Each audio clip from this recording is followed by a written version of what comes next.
Bonjour à tous et bienvenue dans notre studio vidéo du groupe Nice Matin pour notre émission Face à l'Europe. Face à l'Europe, une émission consacrée, comme son nom l'indique, aux élections européennes du 9 juin prochain. Nous y recevons les candidats à ces élections et nous avons le plaisir d'accueillir aujourd'hui sur ce plateau Léon Desfontaines. Bonjour Monsieur Desfontaines, vous êtes le candidat de la liste communiste aux élections européennes. Une émission que j'ai le plaisir de présenter aujourd'hui avec Lionel Paoli, reporter politique du groupe Nice Matin. Bonjour Lionel. Bonjour Christian. Avant d'entrer dans le vif du sujet, Léon Desfontaines, j'aimerais que l'on évoque l'entrée au Panthéon hier soir de Missak et Méliné Manouchian. Pour le jeune communiste que vous êtes, que vous inspire cet hommage rendu à ce grand résistant, communiste lui aussi, tout comme vous, survivant du génocide arménien, venu en France et qui a payé de sa vie son engagement pour notre pays et sa liberté? C'était un moment très émouvant. La cérémonie était assez exceptionnelle et c'est la reconnaissance de la nation, de la République, envers un personnage qui a fait son histoire, qui a permis de libérer la France du joug de l'occupation nazie. Et c'est aussi la reconnaissance de l'engagement plein et entier des communistes dans la résistance, parce que c'est le premier résistant communiste, enfin les premiers avec sa compagne Méliné Manouchian, ce sont les deux premiers communistes résistants à rentrer au Panthéon. Et il vient rejoindre notamment les résistants gaullistes. Et la résistance se construisait autour de deux piliers, les gaullistes d'un côté et les communistes de l'autre, qui ont réussi main dans la main justement à agir pour la libération de la France. Et deuxièmement, c'est aussi quelqu'un qui est né étranger, mais qui est devenu français par ses actes. Et finalement, il vient réaffirmer avec force notre propre définition de ce que c'est que la nation française, ce que c'est qu'être français. Et être français, ce n'est pas nécessairement obtenu par les liens du sang, ça peut être aussi obtenu par les actes. Et en l'occurrence, Missak et Méliné Manouchian ont réussi à démontrer qu'ils étaient plus français que beaucoup, et même qui aujourd'hui font leur entrée au Panthéon parmi les plus grands hommes de notre République et de notre nation, par leurs valeurs de défense de liberté, de justice, d'égalité, de fraternité, par leur défense des idéaux issus de la Révolution française. Ils ont réussi à démontrer ce que c'était qu'être français. Alors Marine Le Pen a assisté à cette cérémonie, avec Jordan Bardella d'ailleurs. Ça a suscité une polémique. Selon vous, Marine Le Pen n'avait pas sa place ? Non, je ne pense pas qu'elle avait sa place, de par son histoire et de par son projet politique. Son histoire, c'est celle qui a été du Front National, créé par Jean-Marie Le Pen, aux côtés de collaborationnistes, et notamment de certains qui étaient membres de la Waffen-SS, d'autres qui étaient collaborateurs, qui ont pourchassé Missak et Méliné Manouchian, qui ont pourchassé les résistants. Et en l'occurrence, Marine Le Pen aurait pu profiter peut-être de cette panthéonisation pour faire son mea culpa, pour faire peut-être amende honorable vis-à-vis de son passé. Elle ne l'a pas fait, elle n'a eu aucun mot sur le Front National et sur les ancêtres du Front National. Ça, c'est la première chose, c'est son histoire, mais aussi sur le projet politique. Parce que la panthéonisation de Missak et Méliné Manouchian, c'est un symbole. Le symbole, justement, du fait qu'on peut être français au-delà de nos origines, on peut le devenir par nos actes. Et lorsque je vois le discours du Rassemblement national et son projet politique de remise en cause du droit du sol, et donc de la remise en place du droit du sang, ça rentre en profonde contradiction avec ce que c'était, ce qu'incarnent Missak et Méliné Manouchian et cette panthéonisation. Et dernièrement, depuis 48 heures à peu près, je vois les porte-paroles du Rassemblement national faire le tour des plateaux télévisés pour en plus faire preuve d'une certaine forme de révisionnisme vis-à-vis de l'histoire et de la remise en cause de l'engagement plein et entier du Parti communiste français dans la résistance. Et je pense que faire le procès du Parti communiste au moment où il fait son entrée au Panthéon est profondément scandaleux et ils font preuve de révisionnisme. Mais comme on commence à avoir un peu l'habitude sur cette période historique avec ce parti politique. Mais alors vous faites allusion à l'histoire, tous les partis ont un passé, ont un passif. Le vôtre également a été lié à un régime qui a fait des millions de morts. Est-ce que vous vous sentez, vous... Pas le Parti communiste français. Non, mais est-ce que vous vous sentez, vous, comptable de ce passé ? Non, mais vous savez, moi je suis né en 1996, je ne suis même pas issu d'une famille communiste. Moi, l'idéal communiste, ça a été celui de la résistance française, justement, de ce qui a été porté par Missak et Méliné Manouchian, qui, main dans la main avec les gaullistes, ont réussi à construire en pleine résistance le programme des Jours Heureux, dont nous allons célébrer les 80 ans d'ailleurs le 15 mars prochain, qui ont réussi, alors que l'espoir était en berne, à ressusciter justement une lueur d'espoir dans un contexte d'occupation et de construire le programme des Jours Heureux qui ont été les bases de notre République sociale à l'issue de cette Seconde Guerre mondiale. Mon héritage de communiste, c'est la sécurité sociale, c'est le statut de la fonction publique, c'est la retraite à 62 ans puis à 60 ans. C'est ce combat-là que j'ai toujours mené. C'est pas le pacte germano-soviétique, par exemple. En aucun cas. Et Karl Marx résumait le communisme, en un mot, il disait que c'était le libre développement des individus. Et moi, c'est ça mon projet politique, c'est ça ma boussole, c'est permettre, au-delà de nos conditions sociales, de nos conditions géographiques, de là où on est né, c'est permettre à chacune et chacun de se réaliser pleinement et d'être utile pour la société. Et ça, on le devient notamment par le travail. Et moi, je défends avec force, justement, la nécessité de remettre le travail au cœur de notre projet politique, au cœur du projet politique de la gauche. Alors, c'est d'ailleurs ce que nous faisons très bien avec Fabien Roussel. On va parler justement de votre programme, mais avant, on va parler de vous un petit peu et de votre candidature, parce qu'en fait, le grand public vous connaît pas, ou peu. Tout à fait. Il faut bien l'avouer, mais c'est normal, vous n'avez que 27 ans. Voilà. Vous êtes natif d'Amiens. Amiens, tiens, Emmanuel Macron également. Il y a beaucoup d'Amiénois, François Ruffin, des grands noms de la politique quand même. Engagé très tôt dans le syndicalisme, ancien patron du mouvement des jeunes communistes de France, porte-parole de Fabien Roussel pendant la campagne des dernières élections présidentielles. Pourquoi c'est vous la tête de liste communiste? À cette question d'ailleurs, votre mentor, Fabien Roussel, répondait en septembre à la fête de l'humanité. Il connaît la France, il est jeune, et puis on a le même pif, lui et moi. Bon, au-delà du trait d'humour, est-ce que votre jeunesse vaut gage de compétences? Et est-ce qu'à 27 ans, vous connaissez si bien la France déjà?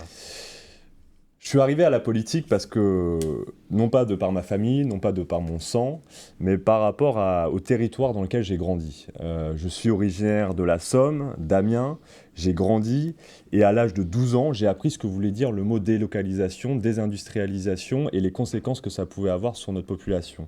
Je suis arrivé au collège, et j'ai appris de la bouche d'un de mes meilleurs amis que l'entreprise du coin, Goodyear, allait être délocalisée, et que son père allait perdre son emploi. Et à ce moment-là, j'ai vu les conséquences que pouvaient avoir les politiques libérales à l'encontre des travailleurs de ce pays et les conséquences désastreuses que ça pouvait avoir sur une famille.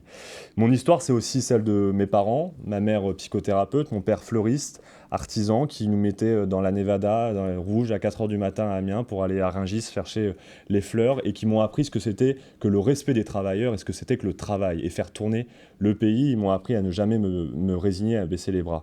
Et enfin, je suis aussi originaire d'une famille d'agriculteurs du nord de la France et je vois aussi les conséquences de la mise en concurrence de nos agriculteurs. On en parlera peut-être par la suite parce que c'est un sujet ô combien d'actualité, mais je l'ai vu très jeune parce que j'allais tous les étés chez mes grands-parents, chez mes oncles agriculteurs et c'est des discussions qu'on avait très régulièrement. Donc moi, c'est un territoire qui m'a forgé, qui m'a façonné, qui m'a amené à m'engager politiquement, à m'engager auprès de Fabien Roussel et au sein du Parti communiste français.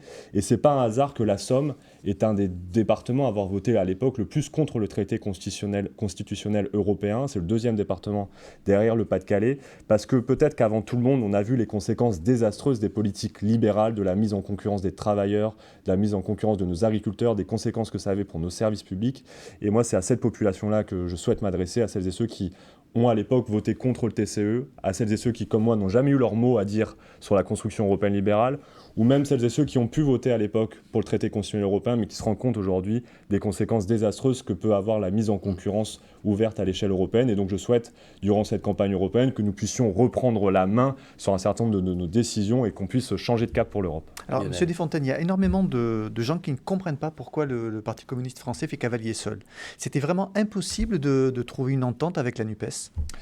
J'évoquerai deux choses. Premièrement, le mode de scrutin que sont ces élections européennes. C'est une élection qui vous a empêché d'être présent en 2019. Vous n'avez aucun élu communiste au Parlement européen. Mais sur ma liste, j'ai des députés européens sortants parce que c'est une liste de rassemblement et notamment Emmanuel Morel, qui a été élu sur la liste de la France Insoumise, président de la gauche républicaine et socialiste, qui arrive sur notre liste parce qu'il se retrouve dans le projet politique que nous portons.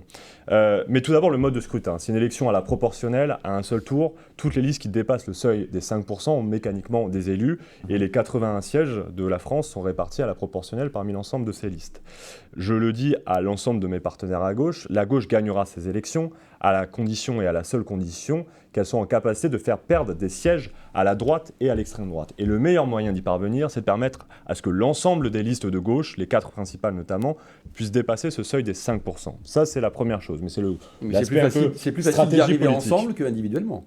Non, justement, à la proportionnelle, du coup, plus on a de listes qui se qualifient, plus il y a de sièges qui sont répartis parmi l'ensemble des listes, parce qu'il y a une prime finalement à l'ensemble des listes qui dépassent ces 5%. À condition que vous atteigniez les 5%. Ça, c'est la première chose. Ça, c'est une question stratégique. Moi, ça m'intéresse peu.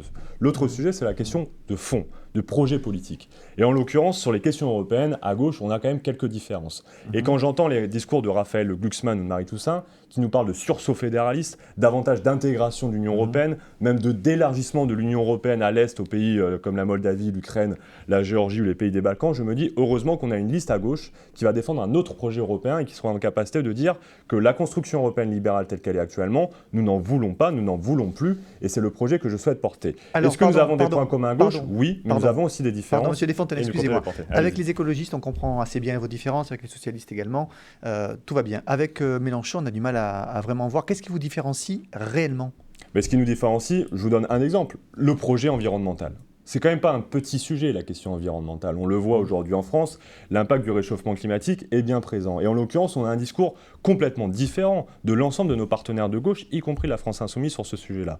Nous disons que si nous voulons atteindre cette fameuse neutralité carbone en 2050, diminuer considérablement nos émissions de gaz à effet de serre, alors nous avons besoin d'engager partout sur le continent, y compris en France, des grands travaux utiles pour l'environnement, développer massivement le fret ferroviaire, les lignes à grande vitesse.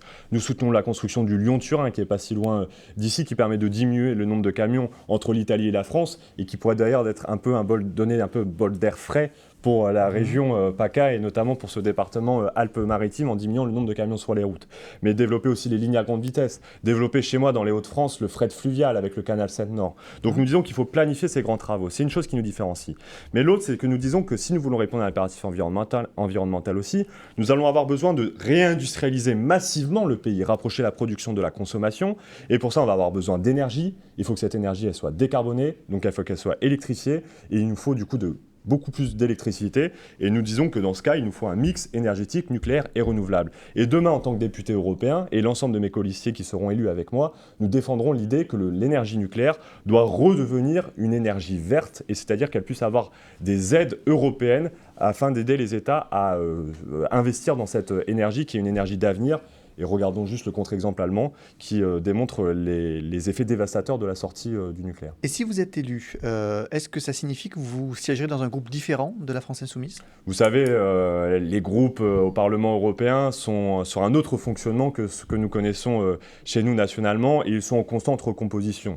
Je verrai bien ce que fait la France Insoumise. Moi, ce qui est sûr, c'est que je suis adhérent du parti de la gauche européenne, membre du groupe The Left, et c'est le groupe dans lequel je souhaite siéger, je souhaite peser. Mais nous sommes en train de voir aussi, parce que nous sommes membres de ce groupe aujourd'hui, et discuter avec eux, que notamment sur la question nucléaire, par exemple, il va y avoir des points de différence, mais nous avons à cœur de convaincre aussi nos partenaires européens de la nécessité de défendre notre projet politique. Alors, vous résumez souvent le programme de votre liste en 3 mots, pouvoir d'achat, paix, environnement. En tout cas, c'est ce que j'ai lu et entendu. Lequel des 3 est le plus important à vos yeux ? Les 3 sont très complémentaires. Mais aujourd'hui, une des priorités, c'est bien sûr la question du pouvoir d'achat des Françaises et des Français. Et personne ne peut le nier ou le négliger. Et en l'occurrence, il y a des sujets bien évidemment français, parce que le pouvoir d'achat, finalement, c'est quoi? C'est la confrontation d'un côté entre le coût et d'un autre côté entre les revenus. On peut agir sur les deux. Et on peut agir notamment à l'échelle européenne sur la question des coûts, et notamment de la hausse des factures énergétiques. Et c'est un sujet que je veux prendre à bras le corps. La question énergétique, elle est importante parce qu'on voit pour nos ménages les factures qui ont encore augmenté de 10%, de 30% depuis même, si on remonte depuis le début du conflit avec l'Ukraine. Mais ça augmente aussi pour nos collectivités territoriales, nos communes, ça augmente pour nos artisans, nos exploitants agricoles, pour nos chefs d'entreprise. Et si nous voulons permettre de baisser les factures des Français, alors c'est une question européenne parce qu'il faut sortir du marché européen de l'énergie, de l'électricité, qui a pour conséquence d'indexer le prix de l'électricité que nous produisons à bas coût en France grâce à notre parc nucléaire. Il indexe sur le prix du gaz allemand, qui est 3, 4 à 5 fois plus cher depuis la crise ukrainienne. Eh bien, nous disons, nous devons sortir de ce marché de l'électricité qui a pour conséquence l'explosion des factures. Et donc, je souhaite reprendre la main sur notre souveraineté énergétique, reprendre la main sur les prix de l'énergie. Et pour ça, je souhaite d'un côté investir, comme je l'ai dit, dans le parc nucléaire et renouvelable pour baisser les factures des Français tout en répondant à l'impératif environnemental. Et de l'autre, retrouver notre souveraineté, notamment sur la fixation des prix de l'énergie, en sortant de ce marché européen de l'électricité qui nous mène droit à la catastrophe et finalement qui a un nivellement par le bas de la part notamment des Allemands, vu qu'ils sont sortis de leur parc nucléaire. Ils nous disent oui, mais nous, on n'est plus assez concurrentiel parce que l'électricité chez nous, elle est exorbitante à cause du prix du gaz. C'est votre choix, vous assumez. Nous, on a un parc nucléaire qui nous permet de produire une électricité à bas coût. Eh bien, on souhaite justement que cette énergie permette d'être aussi concurrentielle pour nos entreprises. Vous dénoncez des traités austéritaires européens, vous dénoncez aussi une Europe trop libérale. C'est quoi l'Europe rêvée de Léon Desfontaines, en fait ? C'est une Europe qui respecte la promesse qu'elle avait faite au départ. On avait promis paix et prospérité à l'ensemble des Européens. Aujourd'hui, nous n'avons ni l'un ni l'autre. L'Europe dans laquelle je souhaite grandir, l'Europe que je souhaite construire demain au Parlement européen, c'est une Europe qui soit capable de parler de paix et qui soit capable d'agir fortement pour le travail et la revalorisation du travail à l'échelle européenne. Et donc ça passe par notamment un désalignement de l'Union européenne vis-à-vis des États-Unis, pour pouvoir justement retrouver une forme d'indépendance sur les questions en matière de défense. Et en l'occurrence, je vais faire une proposition forte, c'est notamment un pacte de sécurité collective. Je ne crois pas à la remise en cause de notre souveraineté. Je ne crois pas en une armée européenne qui serait pilotée à l'échelle européenne. En revanche, je crois en coopération entre les États membres de l'Union européenne en matière de défense. Mais pour ça, il faut se désaligner des États-Unis d'un autre côté et de l'autre côté, être en capacité notamment d'engager des coopérations industrielles, notamment sur l'armement, qui permettent de produire des armes de défense. Et c'est comme ça qu'on arrivera à se désaligner vis-à-vis de la politique nord-américaine, qui, je dois le dire, est essentielle dans cette campagne européenne, parce qu'on a l'élection américaine qui va suivre de près, et je pense que personne, aucun Européen, n'est prêt à donner les manettes complètes à potentiellement... Mais désalignement jusqu'où ? Il faut sortir de l'OTAN ? Je pense qu'il faudra sortir de l'OTAN, à terme. Mais à condition qu'on soit en capacité, nous, d'assurer notre propre défense. Mais oui, il faut réunir toutes les conditions pour nous permettre de sortir de l'OTAN. À terme, c'est-à-dire quand ? Parce que notre propre défense, l'Europe est totalement incapable, et on le sait. Aujourd'hui, c'est ce que je Aujourd'hui de le faire. À votre avis, il faudrait combien de temps pour qu'elle soit en capacité de se défendre, et donc à quelle échéance sortir de l'OTAN ? Mais justement, profitons de cette campagne européenne pour poser ce débat d'un traité de sécurité collective. Comment l'Europe soit en capacité de retrouver sa défense ? Ça nécessite premièrement de relancer une industrie de l'armement en matière plutôt défensive, en tout cas c'est la manière que je le vois, mais notamment des coopérations entre les États pour pouvoir justement produire l'armement qui permettra aux Européens d'avoir une capacité notamment de se défendre, premièrement. Et deuxièmement, d'engager et de signer ce pacte de sécurité collective entre tous les États membres de l'Union européenne. Donc ça prendra quelques années, c'est pour ça que je dis qu'il ne faut pas sortir dès demain de l'OTAN, mais que ça doit être l'objectif, mais qu'en attendant, parce qu'en effet, si on sort demain de l'OTAN, on n'a pas la capacité de nous défendre. Mais moi, je souhaite qu'on retrouve notre indépendance, notre souveraineté en matière. Et donc, pour cela, il faut relancer une industrie de l'armement défensif d'un côté et de l'autre, des services publics, un pilotage public, si je peux dire, des besoins. Dans votre programme figurent aussi des mesures ou des suggestions qui sont plus étonnantes. Par exemple, l'abolition de la prostitution en France et en Europe. C'est vraiment une priorité et c'est réaliste ? Je ne sais pas si c'est une priorité, mais c'est un sujet qu'on souhaite porter, qu'on souhaite défendre, et notamment qui est un sujet qui sera porté par ma quatrième de liste, Hélène Bidard, qui est adjointe à l'égalité femmes-hommes et à la jeunesse à la ville de Paris. L'abolition de la prostitution est la position aujourd'hui que nous avons en France.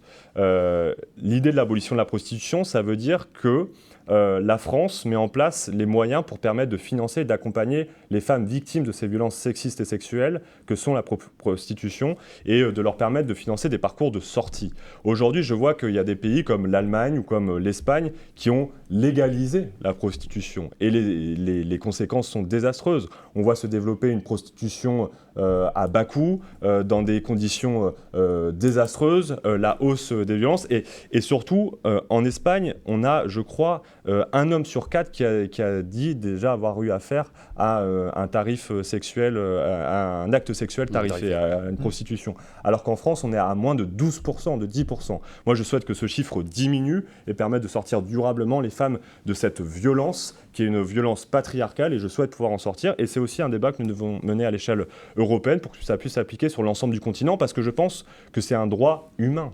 Ça devrait être les droits de l'homme, qui doivent être, et en l'occurrence de la femme, qui doivent être défendus à l'échelle européenne. Alors, vous avez déjà parlé abondamment d'environnement et notamment de vos différences avec LFI et Jean-Luc Mélenchon. Vous aviez décidé lors d'une rencontre avec Marine Tondelier, la patronne des écologistes, toujours à la fête de l'humanité. Marie Toussaint, la tête de liste. Oui, pardon, d'un pacte de non-agression avec les écologistes. Et pourtant, le Parti communiste veut défendre, dans cette campagne de nucléaire, vous l'avez dit, la ligne de fret Lyon-Turin, que contestent les écologistes. Mais dès lors, ça va être très très compliqué de faire copain avec eux quand même. Attention, pacte de non-agression ne veut pas dire alliance. Le pacte de non-agression, c'est juste se dire qu'on soit tous d'accord à gauche pour dire que notre priorité, c'est de faire perdre des sièges à la droite et à l'extrême droite à la droite et à l'extrême droite, et donc on n'a pas d'adversaire à proprement parler. Si on ne se met pas d'accord sur un programme commun, c'est compliqué. Ce qu'on s'est dit avec Marie Toussaint, c'est qu'il faut donner à voir aux électrices et aux électeurs la singularité et l'originalité de chacune de nos listes. Il ne faut pas mentir aux électeurs. Et oui, aujourd'hui, si je me présente à l'élection européenne en tant que tête de liste, c'est parce que j'ai une certaine vision, un certain projet pour la construction européenne qui est différent de celle de mes partenaires à gauche. Mais du coup, chacun traçons notre sillon, débattons pourquoi pas parfois avec passion, et Dieu sait que moi je rêve de débats avec passionnés, y compris avec mes partenaires à gauche, mais ne nous tapons pas dessus, ça veut dire ne tombons pas dans l'invective, comme ça a été trop souvent le cas ces derniers temps. Et je vous passe justement sur la fête de l'humanité, où notamment Jean-Luc Mélenchon et d'autres insoumis s'étaient permis d'insulter de manière la plus odieuse possible et la plus crasse possible d'autres partenaires à gauche, et notamment Fabien Roussel, ce qui est profondément scandaleux. C'est de ça dont je voulais parler sur le pacte de non-agression. Je disais ne tombons pas dans l'invective. Voilà. Alors vous parlez d'un sillon, on va passer d'un sillon à l'autre et parler un peu d'agriculture. Gabriel Attal a fait ce mercredi de nouvelles annonces pour calmer la colère des agriculteurs. Il promet notamment des mesures pour mieux protéger les agriculteurs face à la concurrence déloyale. Il annonce une simplification des normes et des procédures. Qu'est-ce que ça vous inspire ? Je pense que ça reste un écran de fumée. L'allègement, la simplification des règles administratives, c'est un sujet, c'est important, il faut le traiter. Mais ça reste un écran de fumée parce qu'il ne répond pas aux deux principaux problèmes. Les deux principaux problèmes, c'est la mise en concurrence de nos agriculteurs avec les agriculteurs du monde entier. C'est les accords de libre-échange. Et d'ailleurs, il n'a eu aucun mot sur les accords de libre-échange, alors même qu'il avait contesté le Mercosur. Aujourd'hui, le Mercosur, il est en train d'être signé à l'échelle européenne, au Parlement européen. Et derrière le Mercosur, il y a un traité de libre-échange qui est en cours de négociation avec la Nouvelle-Zélande, avec le Kenya, avec le Chili, avec le Mexique. Il y en a déjà un qui a été signé avec le Canada. Et tout ça pourquoi ? Pour importer du bœuf, du poulet, des pommes, du lait. Autant de choses qu'on produit sur notre territoire. Et je le dis, l'agriculture et les denrées agricoles doivent être considérées comme un bien commun. Et en ce sens, ils ne doivent pas faire partie de ces accords de libre-échange. Ils doivent être préservés pour nous permettre de retrouver notre souveraineté alimentaire et de permettre à nos agriculteurs de vivre dignement de leur travail. Et ça, c'est le deuxième sujet. Permettre à ce que nos agriculteurs vivent dignement de leur travail. Alors, il a parlé d'une nouvelle loi Egalim. On peut faire loi Egalim 1, 2, 3, 4. Tant qu'on ne permettra pas à la fonction publique d'intervenir en amont, notamment dans la fixation de prix planchers, alors on n'arrivera pas à permettre à ce que nos agriculteurs et nos éleveurs puissent vivre dignement de leur travail. C'est ça que nous proposons, c'est dire qu'il ne doit pas, dans les négociations entre les producteurs et notamment l'industrie agroalimentaire ou les distributeurs, il ne doit pas y avoir des prix qui ne permettent pas à ce que nos agriculteurs puissent vivre dignement de leur travail. Je prends un exemple sur la question du lait. Par exemple, le litre de lait ne doit pas être vendu en dessous de 45 ou 50 centimes le litre, sinon nos agriculteurs ne peuvent pas vivre de leur travail. Pourtant, aujourd'hui, on le voit, notamment avec le géant Lactalis, qui lui arrive de vendre, d'acheter son litre de lait beaucoup moins fort aux producteurs. Alors après, vous faites allusion au Brésil et à l'Argentine. Les agriculteurs, quand on les écoute, ils parlent plutôt de l'Espagne, des fraises espagnoles, de tous ces pays. Autre sujet, c'est la concurrence intra-européenne. Exactement. Est-ce que pour vous, il faut réformer la politique agricole commune ? Oui, il faut la réformer, il faut plus de PAC. Il faut plus de politique agricole commune, c'est-à-dire qu'il faut que les normes environnementales et sociales, notamment, soient le plus identiques possible à l'échelle européenne. Parce qu'aujourd'hui, le problème, si, c'est la PAC.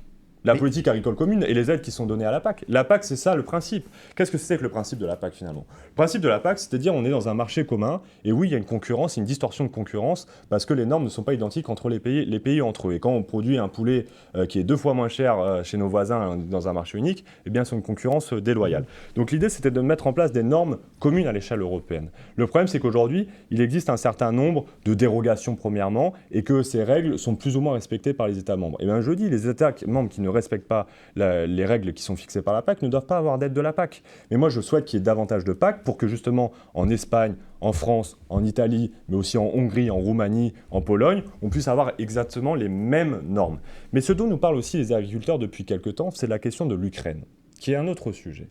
On a, pour aider les Ukrainiens, abaissé les droits de douane. Résultat, on est en train d'importer notamment du poulet ukrainien qui est 2 fois moins cher à la vente, parce que nous sommes dans des conditions sanitaires, sociales et environnementales qui sont bien inférieures à celles que nous imposons à nos agriculteurs en Europe. Eh bien, je le dis, c'est un profond scandale. Lorsque je vois qu'on a des fermes de 2 à 4 millions de poulets, ce qui est inimaginable et inenvisageable en France, et tant mieux, qui sont mis en concurrence avec du poulet élevé en plein air par nos agriculteurs et nos éleveurs français, je pense que c'est un scandale. Et donc moi, je suis pour remettre en cause l'abaissement de ces droits de douane, et je suis pour remettre en cause aussi le débat qu'il y a actuellement d'intégrer l'Ukraine, la Moldavie, la Géorgie, les pays des Balkans, dans l'Union européenne, parce que ça va avoir des effets dévastateurs, notamment pour nos agriculteurs. On va parler de l'Ukraine.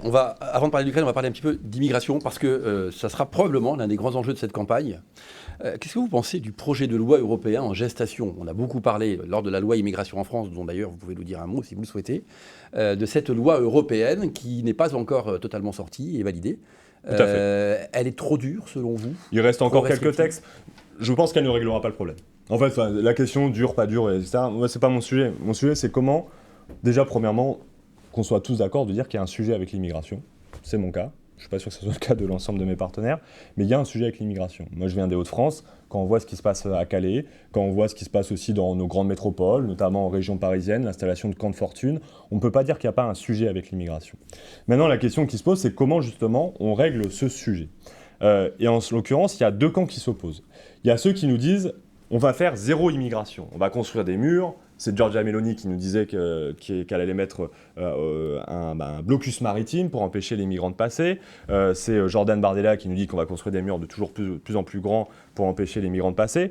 Ceux-là, il faut le dire, nous mentent. Et d'ailleurs, Giorgia Meloni elle-même s'est rendu compte de l'impossibilité de la mise en place de son blocus maritime. Elle a annoncé des quotas de 400 000 immigrés dans les 2 années. Et elle a appelé l'Union européenne en disant au secours, j'ai besoin que l'Union européenne puisse gérer l'afflux de migrants dans mon pays. Et c'est peut-être ça le sujet. C'est la gestion de la politique migratoire. Et donc aujourd'hui, il y a deux camps qui s'opposent. Ceux qui proposent de ne rien faire, ce qui va développer ou construire de murs, mais rien faire sur l'organisation des flux migratoires, ce qui va développer massivement l'immigration clandestine et les réseaux clandestins, et il y a ceux qui proposent d'organiser. Moi, je fais partie de ceux qui proposent d'organiser. Je vais peut-être vous choquer, mais je suis plutôt un partisan de l'ordre. Et je veux que les choses soient bien organisées. Et donc, la politique migratoire européenne doit se reposer sur 3 piliers fondamentaux: l'accueil, l'intégration, la coopération. L'accueil, ça veut dire mettre en place des centres d'accueil à l'échelle européenne, permettant qu'à chaque fois que des personnes étrangères arrivent sur le territoire européen, ne soient pas obligées de trouver là où elles trouvent de la place, d'installer une tente en attendant d'avoir une situation régulière. Et donc d'avoir des centres d'accueil qui permettent de leur mettre un toit sur leur tête, premièrement. Quel que soit le mode d'arrivée de ces personnes. Dans un premier temps. Et après, on regarde justement comment ça se passe. Et on traite en fonction des règles qu'on a établies sur l'accueil, sur aussi la répartition entre les pays européens. J'y reviendrai par la suite. Deuxième chose, l'intégration.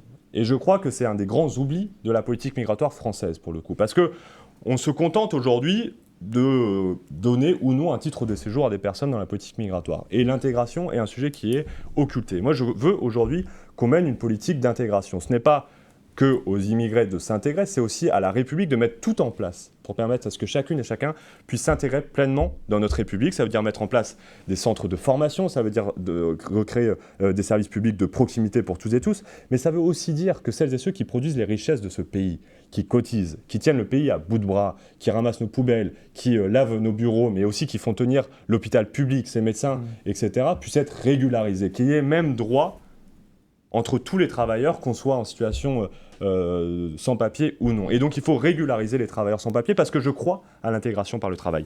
Et le troisième pilier, c'est la coopération. Coopération intra-européenne déjà, c'est-à-dire que l'ensemble des États membres de l'Union européenne doivent prendre leur part, et pas uniquement les États du Sud et des frontières de l'Union européenne. Et coopération aussi avec l'espace méditerranéen et avec l'Afrique, pour permettre à ces espaces de se développer, d'engager de nouvelles coopérations qui leur permettent de se développer, pour éviter justement que les personnes émigrent de ces territoires. Parce que personne ne part de son pays par gaieté de cœur. Et si au Nigeria, on a des personnes qui fuient le Nigeria, c'est parce qu'au Nigeria, par personne, on produit 10 fois moins d'électricité qu'en Europe. Comment voulez-vous qu'il y ait des services publics qui fonctionnent? Comment voulez-vous qu'ils aient des usines qui fonctionnent? Donc engageons de nouvelles coopérations, aidons-les en cette matière-là. Et en plus, après, ce sera des échanges donnant-donnant, notamment en matière de coopération industrielle ou en matière aussi de recherche. Donc investissons autour de ces 3 piliers. C'est comme ça qu'on arrivera à gérer les flux migratoires à l'échelle européenne. Pardon, juste un instant. 3 piliers: accueil, intégration, coopération. Et qu'est-ce qu'on fait des gens qu'on ne souhaite pas accueillir?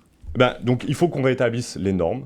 La question de quelles règles aujourd'hui on met en place justement pour les personnes qui ont vocation à rester ou pas sur le territoire. Ceux qui ne respectent pas les règles? Eh bien dans ce cas, il doit y avoir une discussion avec les pays d'origine. Pourquoi ?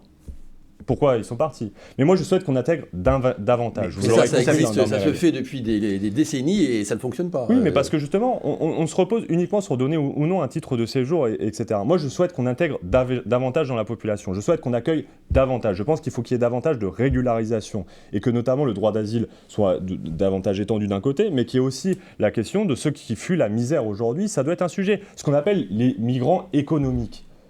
Mais ils fuient leur pays parce que justement, la situation est telle dans leur pays qu'ils peinent à joindre les deux bouts. La situation est telle qu'ils se sont déracinés de leur terre. Eh bien, peut-être que la question doit se poser justement de leur permettre de se développer pour éviter que ces populations émigrent et regarder au cas par cas ces populations. Monsieur Desfontaines, c'est si difficile quand on est communiste de dire qu'il faut effectivement faire en sorte d'accueillir les gens de la meilleure façon possible, mais qu'il faut aussi, les personnes qui ne respectent pas les règles qui ont été établies, quelles qu'elles soient, oui. Pouvoir les reconduire et pouvoir sanctionner ces intrusions irréguliires. C'est difficile à dire? Non, mais je pense que des personnes qui n'ont pas respecté le droit français, des criminels par exemple, n'ont pas forcément vocation à rester. Il n'y a pas que des criminels qui ne respectent pas le droit. Mais vous me parlez de quelle catégorie de la population? Je vous parle de personnes qui rentrent de façon irrégulière, qui ne sont pas dans un cadre de demandeurs d'asile, qui ne rentrent pas dans les règles actuelles ou futures. Qu'est-ce qu'on en fait? Justement, moi je veux qu'il y ait davantage de règles qui leur permettent déjà d'avoir une situation régulière. Okay. Et maintenant, celles et ceux qui n'ont pas vocation à rester, ils ne resteront pas. Il faudra donc les reconduire. Est-ce que vous en discutant, parce que c'est ça le sujet, surtout avec les pays d'accueil. Parce qu'aujourd'hui, la réalité, c'est que de nombreux pays d'accueil n'en veulent pas et du coup ne souhaitent pas les accueillir. Et d'ailleurs, on a des gens qu'on met dans les CRA, dans les centres de rétention administrative, et qui au bout de 6 mois, 1 an, sortent de ces centres de rétention administrative parce que les pays d'accueil ne veulent pas les accueillir. Donc le sujet de la coopération et les 3 piliers sont complémentaires. Le sujet de la coopération est essentiel. Et il faut dire à ces pays que nous, on est prêts à justement leur donner des aides au développement, justement pour permettre d'éviter que les populations aient obligées de se déraciner et soient obligées d'émigrer de leur pays. Alors, cette thématique de l'immigration favorise la montée des populismes, et on voit bien en France que la liste Rassemblement National surfe sur les sondages en vue de ces européennes. Est-ce que vous seriez prêt à débattre avec Jordan Bardella de cette thématique spécifique de l'immigration? Bien sûr. Bien sûr, parce que je fais partie de celles et ceux qui disent qu'il y a un sujet, et je fais partie de celles et ceux d'ailleurs qui disent que le projet du Rassemblement National, c'est plus de bordel, c'est moins d'organisation, et c'est le développement de l'immigration clandestine. Et donc, ce qu'il propose, c'est tout le contraire de ce qui serait fait si on appliquait son projet politique. Et donc moi, j'ai aucun problème à débattre de tous les sujets, y compris l'immigration. Alors on va lancer l'invitation pour que ça se fasse sur ce plateau. Plusieurs listes à gauche, vous l'avez dit, vous en avez expliqué les raisons, mais enfin quelque part, vous donnez aussi un boulevard à Bardella et au Rassemblement National en démultipliant les possibilités de vote. Pas nécessairement, parce que justement, en permettant à ce que les 4 listes principales de gauche dépassent le seuil des 5%, je vous le dis, même si le Rassemblement National fait le même score qu'aux dernières européennes, il perdrait des sièges, parce que c'est la mécanique de la loi à la proportionnelle. Si vous arrivez à 5%. Mais nous y avons. Bien. Lionel, l'Ukraine. Quelques mots sur l'Ukraine. Vous l'avez dit, l'Ukraine a demandé à intégrer l'OTAN et l'Union européenne. Vous vous y opposez, ça peut surprendre. Pourquoi ? Tout à fait, parce que la question de l'aide à l'Ukraine vis-à-vis de ce qui se passe et la question de l'intégration dans l'Union européenne sont 2 sujets très différents. Bien sûr qu'il faut aider les Ukrainiens face à l'invasion de leur territoire par Vladimir Poutine, par la Russie de Vladimir Poutine, mais je pense d'ailleurs qu'il faut aujourd'hui peut-être se dire qu'il faut retrouver une issue pacifique à ce conflit et peut-être porter une voie de paix, et je pense que l'Union européenne, peut-être la France, même fidèle à son histoire, pourrait être à l'initiative d'une grande conférence pour la paix, comme elle a su le faire en 1849, première conférence pour la paix à l'échelle internationale avec Victor Hugo en invité d'honneur, et qui a su rassembler les grands chefs d'État qui étaient en guerre jusqu'alors pour discuter de la manière dont on pouvait cesser les conflits, et ça a en partie fonctionné. Il y a eu des guerres après, ça n'a pas évité, mais en tout cas ça a permis de signer des traités de paix, et je pense que la France devrait en faire de même. Bon, ça c'est le sujet. La question de l'élargissement de l'Union européenne est un autre sujet. Vous ne verrez personne aujourd'hui dire qu'il faut intégrer l'Ukraine dans l'Union européenne alors même qu'elle est en conflit avec la Russie, parce que mécaniquement, ça veut dire que toute l'Union européenne est dans un conflit globalisé avec la Russie. Et personne n'est assez fou, bien sûr, pour tenir cette position-là. Et donc, finalement, il y a une certaine forme de cynisme par les partisans de l'élargissement, parce qu'ils profitent du conflit en Ukraine pour parler d'un autre sujet. Et l'autre sujet, c'est la question du dumping social et de la mise en concurrence des travailleurs. En Ukraine, le salaire minimum est de 130 € par mois. En Moldavie, il est de 50 € par mois. Comment voulez-vous dire à des ouvriers de Goodyear chez moi qui ont vu leur entreprise partir en Slovaquie parce que la manœuvre était moins chère, aux ouvriers de Whirlpool, toujours chez moi, à Amiens, qui ont vu leur boîte partir en Roumanie et en Pologne parce que la manœuvre était moins chère, qu'il va y avoir des effets bénéfiques à l'élargissement de l'Union européenne à des pays où le salaire minimum est de 130 et 50 euros par mois. Ce n'est pas possible. Deuxième sujet, la question de l'agriculture. Ils ont aujourd'hui des conditions sanitaires, environnementales et sociales qui sont bien en deçà des règles que nous avons chez nous. Et donc, il y aurait une mise en concurrence complètement déloyale. Sauf que s'ils intègrent l'Europe, ils seront soumis aux mêmes règles. Non, pas pour l'instant. Justement, dans les règles qui ont été posées et les conditions, parce qu'il y a des conditions qui sont posées à l'intégration de ces pays dans l'Union européenne, aucune règle n'a été posée ni sur les conditions sociales, ni sur les questions environnementales. Que ce soit pour les ouvriers, que ce soit pour les travailleurs, que ce soit pour les agriculteurs. Il est là le profond scandale. Les seules conditions qui ont été posées, c'est des règles et des lois anticorruption, heureusement, et des réformes de la justice. Eh bien, je dis, bien sûr, peut-être à terme, on verra, l'Ukraine et d'autres pays pourront intégrer l'Union européenne. Mais aujourd'hui, on a des telles distorsions, des telles différences que ce ne serait pas souhaitable. Et ça viendrait, au contraire, mettre en concurrence les peuples et les travailleurs entre eux à l'échelle européenne. Donc, créons pourquoi pas un second cercle qui permette à ces pays de se développer, de continuer à se développer. Et la question, elle se posera peut-être dans une vingtaine d'années. En revanche, je dis une chose, si vous souhaitez, si Emmanuel Macron souhaite élargir l'Union européenne à l'Ukraine et à d'autres, et on parle notamment de l'Union européenne à 35 dans les 10 prochaines années, eh bien j'ose espérer qu'il soumettra cet élargissement au référendum. Parce que c'est un sujet fondamental pour une partie non négligeable de nos concitoyens, pour l'ensemble des travailleurs de ce pays, et il faut aujourd'hui qu'on puisse reprendre la main sur les décisions qui sont prises. Sur la politique menée par la France et par l'Europe vis-à-vis de l'Ukraine, l'aide qui est apportée, vous êtes d'accord? Assez, trop? Non, enfin...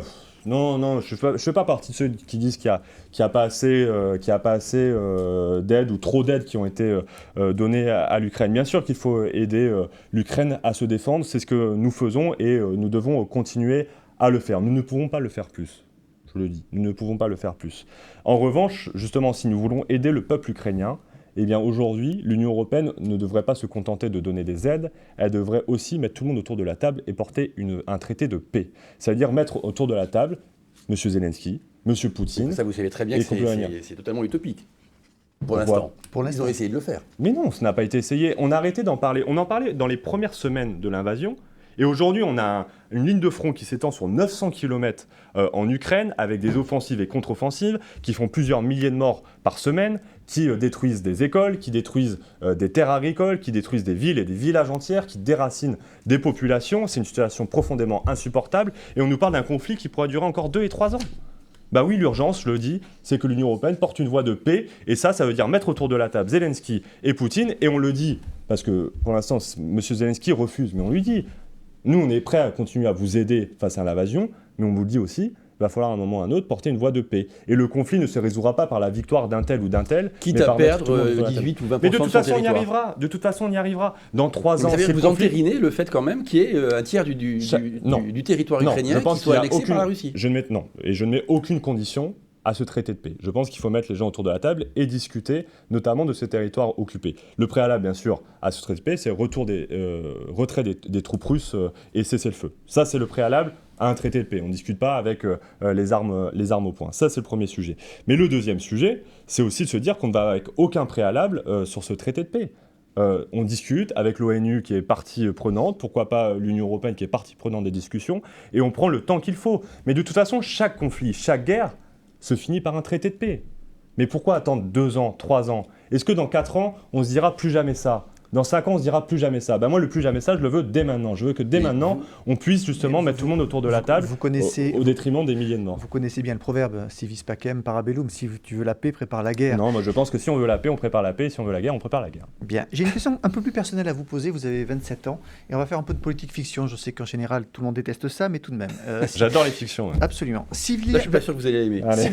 Si Vladimir Poutine gagne cette guerre, occupe l'Ukraine et décide d'aller au-delà, jusqu'en Pologne, comme on en parle, est-ce que vous seriez prêt à prendre les armes pour défendre l'Union européenne? Mais vous vous rendez compte, je le dis en tant que jeune de 27 ans. On a dit que c'est de la politique fiction. Ouais, mais là, c'est une dystopie. Pas une utopie. J'espère que ça le restera. Et il faut que ça le reste. Mais j'ai 27 ans et je le vois dans les discussions que j'ai avec mes amis, il commence à y avoir une réelle inquiétude de la part de mes proches sur justement un conflit globalisé, sur une guerre mondiale, une 3e guerre mondiale. Mais je le dis, c'est dès maintenant que ça doit agir. Je ne veux pas faire partie d'une future génération sacrifiée. Je ne veux pas être la future génération sacrifiée, comme on a vu chez moi dans la Somme pendant la Première Guerre mondiale. Et nous ne serons pas la génération sacrifiée, à la seule condition que nous soyons en capacité, justement, non pas de nous mettre en mode économie de guerre, comme le proposent certains, y compris à gauche, mais en nous mettant économie de paix, et justement en rassemblant tout le monde autour de la table. L'Union européenne, en 1849, n'existait pas. Mais la France a réussi à réunir l'ensemble des chefs d'État européens en disant « la guerre, ça suffit, on arrête de se faire la guerre entre nous ». Ça a fonctionné un temps. La France, fidèle à son histoire, doit faire exactement ce qu'elle a fait en 1849, c'est-à-dire organiser une conférence pour la paix. Et j'invite Emmanuel Macron, qui souhaite réunir beaucoup de chefs d'État à l'occasion des 80 ans du débarquement le 6 juin 1944, et donc le 6 juin 2024, de pouvoir réunir l'ensemble des chefs d'État qui sont aujourd'hui belligérants du conflit entre donc, il doit inviter Vladimir Poutine pour parler de paix, pas pour honorer le débarquement, pas pour célébrer le débarquement, mais bien pour mettre tout le monde autour de la table en disant le conflit, ça suffit, aujourd'hui on va parler du traité de paix parce que la guerre, ça commence à bien faire et que les nouvelles générations dont je fais partie ne veulent pas être la future génération sacrifiée et que si on continue, je rejoins ce que vous dites, c'est que si on continue dans ce conflit, en effet peut-être qu'à un moment nous arriverons sur un conflit globalisé. Mais vous pensez un instant, sérieusement, il y a des gens qui nous regardent et qui vous écoutent, vous pensez sérieusement que si on dit à Poutine venez autour de la table et négocions tranquillement, il va venir, il va négocier? Mais parce qu'il faudra qu'il négocie à un moment ou à un autre. Oui, mais s'il est négocié en ayant gagné la guerre, en ayant envahi l'Ukraine, on ne négocie pas de la même façon. Mais sauf que on ne négocie pas de la même chacun... façon en 14, enfin en 18 ou en 44 avec un pays qui est vaincu. Chacun a conscience que plus la guerre continue, plus il y a des dizaines, des milliers, des dizaines de milliers même de morts et que ce n'est salutaire que pour aucun des peuples. Et il n'y a personne qui sortira victorieux de ce conflit. Si ce conflit dure pendant 4 ans, pendant 5 ans, pendant 6 ans, avec ses lignes de front, personne ne sortira victorieux de ce conflit. Et Vladimir Poutine, il faut lui demander, il faut lui poser la question. Mais aujourd'hui, qui lui a posé la question de mettre autour de la table et de faire organiser une conférence de paix? Qui a posé la question à M. Zelensky? Moi, ce que je veux, c'est qu'Emmanuel Macron ait le courage, justement, de demander à ce que ces deux personnes, ces deux chefs d'État, puissent se réunir autour de la table, avec l'ONU, bien sûr, en garant des institutions derrière, qui puissent justement porter ce traité de paix. Mais c'est la seule solution viable. Je ne dis pas que ça va être simple, je ne dis pas que ça va être facile, mais c'est la seule solution possible si nous ne voulons pas justement arriver dans ce climat qui serait potentiellement un conflit globalisé. On arrive à la fin de cette émission, mais avant de conclure, quelques questions diverses, mais importantes. Vous avez rendu visite cet après-midi aux cheminots à Breil-sur-Roya. Est-ce que vous approuvez la grève des contrôleurs de la SNCF en période de vacances scolaires? Moi, j'approuve toutes les grèves des travailleurs qui demandent une revalorisation de leur salaire et de leurs conditions de travail. On est dans un contexte, quand ils le font. On est dans un contexte d'inflation, on est dans un contexte d'augmentation des prix, et je dirais que même ces contrôleurs, ces aiguilleurs aussi qui vont se mettre en grève ce week-end, finalement sont peut-être le fer de lance d'un combat de l'ensemble des travailleurs de ce pays qui devraient se battre pour l'augmentation de leur salaire, la revalorisation salariale, leur revalorisation salariale. Ça, c'est la première des choses.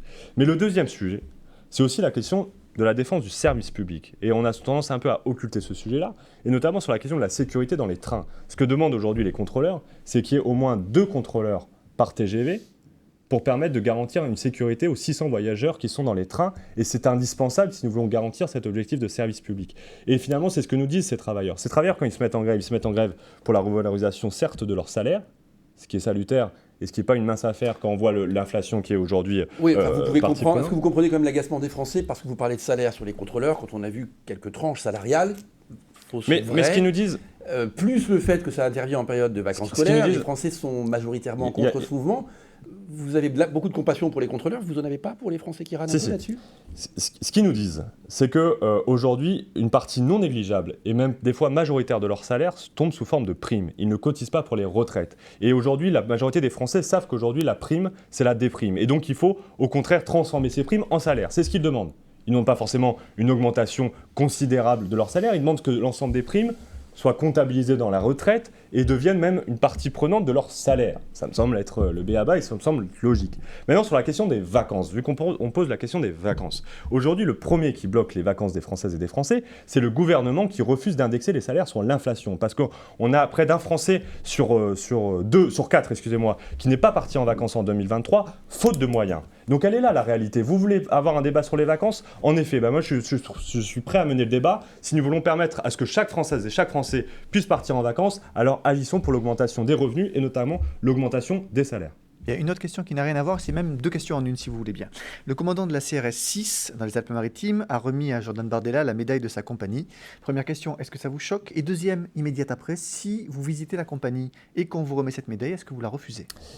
Bien sûr que ça me choque et je salue le fait que le ministre de l'Intérieur, Gérald Darmanin, ait demandé à ce qu'une enquête puisse être menée et ouverte sur ce qui se passait parce que finalement c'est une remise en cause de la neutralité du service public et du statut des fonctionnaires. Et moi je suis très attaché au statut de fonctionnaire, un statut qui, au-delà des couleurs politiques, au-delà des religions ou que sais-je, on va agir dans un seul et même objectif, celui de l'intérêt général. Et en l'occurrence, il y a une remise en cause de ce statut lorsqu'on montre ses connivences avec quelconque force politique, a fortiori lorsqu'elles sont à l'extrême droite de l'échiquier politique. Et deuxième question, du coup, pour vous répondre, je la refuserai. Merci beaucoup Léon Desfontaines, c'est avec ce dernier mot et ce dernier refus qu'on va conclure cette émission. Merci à vous tous de nous avoir suivis, merci bien sûr à Sophie Doncet et Philippe Bertini pour la réalisation. Excellente journée à tous et à bientôt pour un nouveau Face à l'Europe.